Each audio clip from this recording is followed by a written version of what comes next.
Bienvenidos a Revelaciones. Hoy quiero tocar el tema de una predicción que publiqué el día 9 de enero del 2009. Se trata nada más y nada menos que la juramentación del gobernador Luis Fortuño. Y para los no creyentes, mis predicciones seguramente los dejará pensando cuánto más podría revelar las estrellas. Para los políticos, tal vez sea un buen momento para reevaluar las posibilidades de una consulta extensa a lo largo de su carrera. Y para los que me han seguido, esto es solo una muestra más de lo que puede hacer la astrología cuando se trabaja responsablemente. Desde el 2004, en una publicación que hice por mi página de Astrología Holística, hice mención que uno puede pronosticar las elecciones con años de anticipación.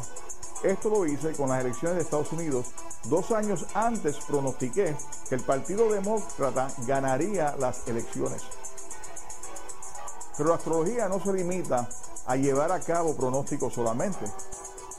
Podemos orientar al candidato de cómo será su mandato, dónde estarán sus áreas más fuertes y aquellas áreas débiles, o qué áreas o estados, municipios están más fuertes o más débiles, o qué áreas de su municipio no están funcionando bien. Los recursos que ofrece la astrología política pueden ser inmensos. Solo hay que recordar que durante los pasados 2 elecciones, este servidor pudo, en el 2004, pronosticar que Aníbal Acevedo Vilá ganaría las elecciones por un estrecho margen y que tal vez habría recuento. En el 2008 se la pegué de nuevo y el pitonizo David Hernández, que fue el que dijo esta loquera, la vio antes, así que hay algo en las estrellas, ¿sabes? Oye, sí. La pegó. Él dijo que que el PNP ganaba sin Rosselló, que ganaba Aníbal y que ganaba también ¿quién era? Fortuño. En el 2008 dije que el PPD perdería y que el PNP arroparía la isla de Azul. Ganando entre un 8 a un 10%. Eso lo pone entre 175.000 votos a 250, 300.000 votos este año. Entiendo que ganan los distritos principales y el Senado. La Cámara todavía la sigo viendo algo cerrada en estas elecciones, pero entiendo que va a haber un copo. Yo no me sorprendería, Luis, que copo son 8 distritos senatoriales. 8 distritos. Esta última predicción le costó al PNP más de $2 millones en saber cómo le iría la campaña. Contrataron una compañía francesa para que le hiciera la encuesta de algo que ya yo había anticipado. Esto sin mencionar que ningún analista político, psíquico o otro astrólogo puede adjudicarse consistentemente las predicciones que yo he hecho durante los pasados 8 años en la política.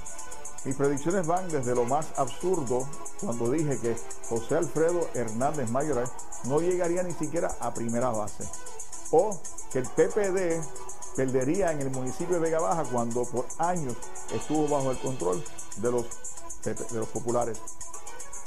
No solamente he sido consistente en mis pronósticos, en una de las ramas más difíciles de la astrología, como es la astrología mundana, pero mi porciento de certeza en la astrología política ha sido asombroso, aún para este servidor. Con estas expresiones, lo que quiero establecer es mi respeto por esos antiguos sabios que dejaron un legado para poder entender la naturaleza del hombre y el futuro a la cual nos tendrían sometidos. Ahora evaluemos lo que se escribió durante la juramentación de Fortuño. El día en que juró, la luna estaba en mala posición. Cuando hablo de una mala posición, me refiero que no se encontraba dentro de un estado natural. Estaba débil por el signo donde transitaba. Había un famoso astrólogo, alquimista y mago llamado Cornelius Agripa, allá en el siglo XV, que decía que tú no harás nada con éxito sin la ayuda y asistencia de la luna. Y en esa ocasión, la luna se encontraba peregrina. En otras palabras, sin fuerza, abandonada. Ella expresa el sentir del pueblo y cómo se encontraba bajo su mandato. Él, por su parte, será excesivamente sentimental, preocupado y afligido. Eso es lo que refleja la luna en el caso de él. al encontrarse en oposición a un maléfico, en este caso a Saturno, nos indica que estará afligido por sus enemigos y que le llegará el mal. Los aspectos maléficos de Saturno es peor, pues Saturno se encontraba retrógrada en el momento en que hace su juramentación, lo cual lo hace más maléfico todavía. El Sol, que también es significador del gobernador, porque es el planeta o la estrella más importante, se encuentra en conjunción con Marte, otro maléfico.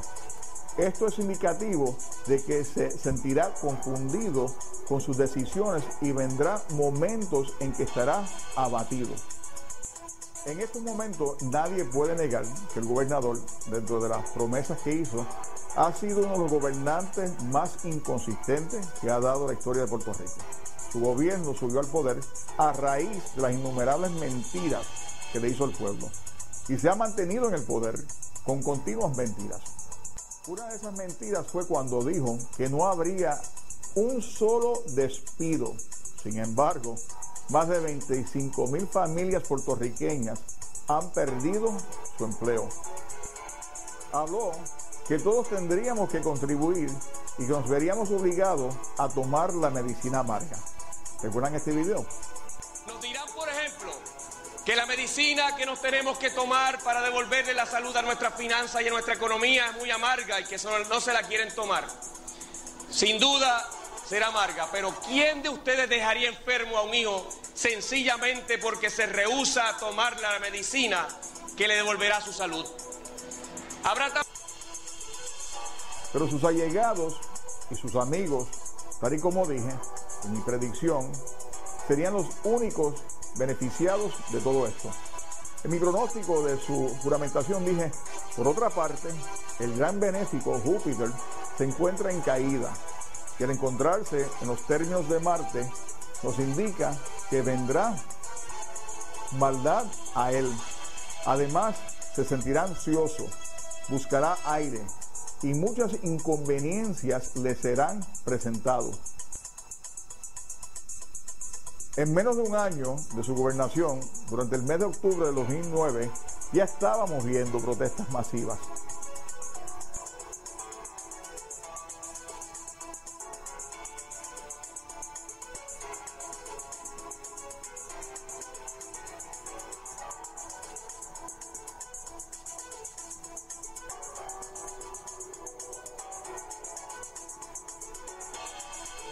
Pero uno de los issues que no ha logrado dominar ha sido la UPR. Heridos, policías golpeados, afectados por gas pimienta, macanazos, puños y guerras de piedras. Así culmina el más reciente incidente de esta huelga que parece no tener fin. Este gobierno ha estado plagado de protestas, de un alza jamás visto en la criminalidad, donde se niega a aceptar la incompetencia del superintendente y de muchos funcionarios del gobierno. Un gobierno que ha recibido F hasta de sus propios militantes. Para los PNP, como me están viendo, el libreto no lo escribí yo, lo escribió él. Ya esto lo venía advirtiendo en mis pronósticos, pero si se lo advertí a él y no hizo caso, ¿quién es el responsable de todo lo que está ocurriendo? El destino está escrito, pero cuando conocemos ese destino, podemos ejercer el libre albedrío para cambiar la ruta del mismo.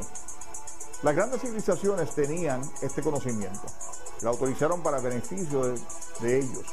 Bagdad, por ejemplo, se construyó utilizando a varios astrólogos para que escogiera el mejor momento para poner la primera piedra y se convirtió en una gran ciudad.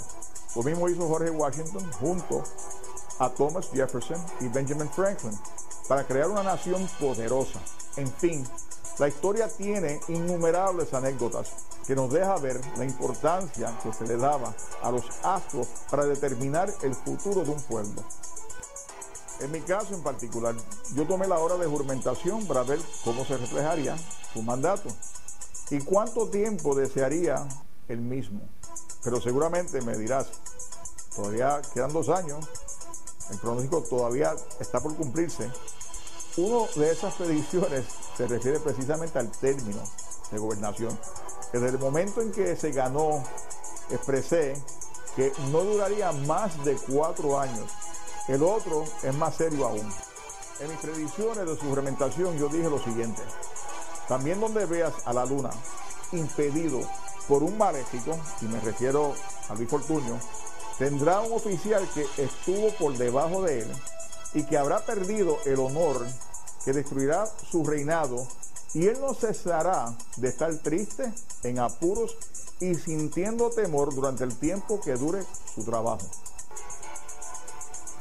Su carta refleja que esa persona es Jorge de Castro Font, y que debido a unas declaraciones del señor Jorge de Castro Font, se ha abierto una investigación federal donde se involucra entre 3 a 4 personas de acuerdo a la carta. Entre ellos, probablemente el propio gobernador. Este grupo de personas, en más de una ocasión, según la carta, le insistieron a su abogado o a Jorge de Castro Font que no testificara en contra del gobernador o algún allegado. Estos señores constituye un delito federal de grandes proporciones. Y de ser cierto, esto podría costarle al gobernador que no termine su término como gobernador, por intentar intervenir en una investigación e influir de una manera inapropiada en la investigación federal. Claro, podríamos concluir que creerle a una persona que juró por su madre que era inocente para luego declararse culpable, como lo hizo en el caso Jorge de Castro Font, no tiene mucha validez. Pero yo tengo su carta y me parece que el gobierno federal le está dando muchísima importancia, que ha sido necesario abrir una investigación que probablemente no favorezca al gobierno de Fortuño y no lo favorezca a él. La carta también refleja que no solo por razones de la encuesta se retira, pero el temor de una investigación federal de su parte. De yo estar en lo cierto, la poca imagen y respeto que pueda tener el gobernador se disipa por completo. Le corresponde ahora a las autoridades federales tomar la debida posición para ver si, de una vez y por todas, los gobiernos aprenden a gobernar a nuestro país. Después, y una semana y media luego de que estuve en prisión federal, unos emisarios del gobierno nos pidieron silencio. Ellos han perdido toda confianza en nosotros, y me refiero a los políticos, dejándonos saber que el dinero que se asigne para salud y educación, para exponer algunos ejemplos, serán supervisados precisamente por el gobierno federal de acuerdo al informe presidencial que se presentó recientemente. Esto no lo hemos ganado nosotros mismos por la falta de honestidad y la constante corrupción que se han visto en todos los niveles de distintas administraciones. No hablo solamente de la de Fortuño, pero de Aníbal, Sila, Pedro Rosselló, todos de una forma u otra han faltado a esa honestidad. Quiero extenderles un consejo a los políticos o a aquellos que aspiren en algún momento a ser políticos, que se hagan un estudio conciso, responsable de su carta, que le puede evitar muchísimos dolores de cabeza. En el 2004 yo dije que el alcalde de Vega Baja tendría problemas con los federales o problemas de soborno, y hoy en día se encuentra bajo investigación. Alejandro García Padilla, en mi primera entrevista de Revelaciones, cuando solo era un secretario, le auguré un futuro político en el PPD. A Héctor Ferrer le mencioné que sería el presidente del partido, y a otros tantos le auguré que llegarían o cumplirían con sus aspiraciones, y otros no llegarían a cumplir con sus aspiraciones. Esto se lo dije a Aníbal Acevedo Vilá, y fui tan lejos como decirle que aquel que estaba por encima del rey buscaría destronarlo. Y les recordé que los únicos que estaban por encima de él eran precisamente los federales. Aníbal Acevedo Vilá fue acusado en 19 cargos de la acusación, los cuales pasaré a resumir aquí. Y hoy en día sabemos que ha sido destronado por ellos. Con esto termino mi consejo a todo el que aspire a estar envuelto de alguna forma u otra en la política. Los hombres que hacen historia son aquellos que precisamente marcan en la vida de un pueblo el ejemplo de vivir aquello que practicamos. Señor gobernador, usted no bebió de la medicina amarga. Y usted y su familia nos dieron el peor ejemplo, utilizando el poder y la influencia para continuar beneficiándose y enriqueciéndose económicamente. Usted no hará historia, pero sí quedará para la posteridad su mala administración. En las próximas semanas la carta nos indica que vendrán más arrestos, que Mefistófeles se encuentra reclamando su deuda para todos aquellos que vendieron su alma al poder y al lucro personal, en vez de servir al pueblo. Otras áreas que seguramente desean tocar, me imagino, es la pregunta de los 60,000 chavitos. ¿Quién será el próximo candidato a la gobernación? Bueno, no tengo los datos de Pedro Pierluisi, pero entiendo que si Tomás Rivera Schatz se tira este mes de junio, tiene excelente oportunidad de ser el próximo candidato a las elecciones. Pero esperemos a ver si consigo los datos de Pedro Pierluisi, que he mencionado. Otros me estarán preguntando, cambiando el tema de la política un poquito, el tema del caso de Lorenzo. Entiendo que la semana del 17 al 24 de abril no le estará favoreciendo legalmente a la señora Ana Cacho. El mes de abril será un mes de mucha actividad federal, así que tenemos que ver qué ocurre en esos días. La semana del 23 al 30 serán sumamente interesantes en esos casos federales. El cierre de gobierno en Estados Unidos del 8 al 22, este próximo viernes posiblemente se declare ese cierre. Me da la impresión de que sí, que va a cerrar. ¿Quién pierde en todo esto? Pierde el pueblo, porque le va a costar billones de dólares ese cierre, porque el cerrar no significa que hay un ahorro económico, y los otros que van a terminar perdiendo son el Partido Republicano. Hay que recordar que en 1995, cuando estaba Newt Gingrich en el Congreso y cerró el gobierno bajo la administración de Bill Clinton, él echó para atrás y el Partido Republicano echó para atrás. ¿Cómo afectará la economía? Esto le costará, como les dije anteriormente, cerca de $2 billones a los contribuyentes. Bien dije que a pesar de la mejoría, esto sería un espejismo y como consecuencia la economía va a empeorar. Así que estamos viendo muy probablemente que si se da ese cierre de gobierno, como la economía de los Estados Unidos va retrocediendo. La clase media es la que va a sufrir grandemente. ¿Se recuerdan el cierre de Aníbal Acevedo Vilá, que se hizo en Puerto Rico hace unos años atrás? Pues ese cierre le costó económicamente a Puerto Rico muchísimo. Pero el Partido Republicano no está siendo sincero al momento de proponer cerca de 37 billones en recortes. Apenas han tocado temas como los gastos militares, aumentando las contribuciones a las grandes empresas o cobrándoles más contribuciones a los ricos. Todo el sacrificio le corresponde a la clase trabajadora solamente. ¿Cómo afectará estos recortes a la economía de Puerto Rico? A la ya precaria situación económica estaría peor, ya que estos recortes afectarán al Medicaid y Medicare. También va a verse afectado educación, las carreteras, entre otras cosas, que dejarán al país en una situación devastadora económicamente hablando. Bueno, hemos llegado ya al final de Revelaciones y antes que nada, no quiero dejarlo con un sinsabor en la boca. Más que nada, quiero que sepan que la astrología sí nos ayuda a prepararnos mejor para vivir, no en el futuro, pero vivir en el presente, en el ahora. Esto puede ayudar a políticos y a los políticos que deseen o tengan buenas intenciones para el país. Los ayuda a ellos a precisamente a conocer lo que al pueblo le depara y conociendo antemano o anticipando antemano esas consecuencias y circunstancias que se les van a presentar al pueblo de Puerto Rico o a cualquier otra nación. Obviamente los ayuda mejor a prepararse. Como siempre, gracias por sintonizar aquí en Revelaciones. Espero que el programa haya sido informativo para todos ustedes y que sea tu espíritu el que ilumine su camino siempre. Hasta la próxima, aquí en Revelaciones.